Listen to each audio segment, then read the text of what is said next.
Wow, laki. Oh, grabe oh, yung kamay ko, ganyan lang. Ang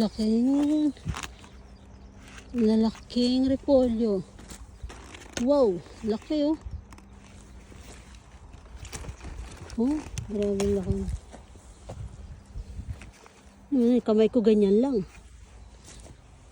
Oh, kamay ko ganyan lang. Laki yung repolyo dito sa tanim. Tanim ng aking biyanan. Ito, laki oh. Wow. Oh. Ano nga yan? Kamay ko ganyan lang oh. Ayan, nabiyak na. Sobrang ano na. Sobrang putok na yung ano. Sobrang laki na. Ito, laki oh. Oh, ganyan lang yung kamay ko. Tanim to ng biyanan ko. Ba't gato? Grabe ang laki. Di pa kasi kinukuha. I-harvest daw niya to pag ano na. Pag malamig na. Kasi pag repolyo malamig, matamis. Manamis-namis, sarap kainin fresh. Ito laki oh. Oh, laki.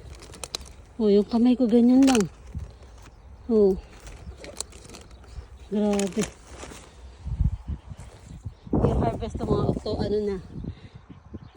Siguro November. October din yan. Basta lumamig na ng gustong malamig. Malamig-lamig na ngayon kasi medyo mainit-init pa. Laki no. Ano yung ano nyo. Grabe. Kung hindi nga to, kung hindi malalanta, pag kinuha mo ko, di malalanta, pang isang buwang repolyo na yan. Kung pipitasin mo, tas hindi lang malalanta, pang isang buwang repolyo na yan. No? Tingnan mo yung kamay ko.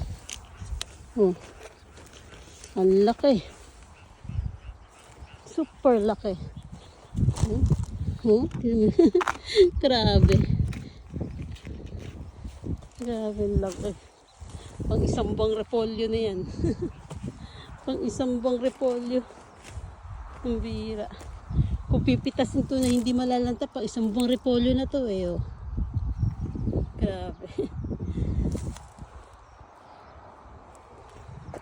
Mga daon ng sibuyas, mga matatanda na yan.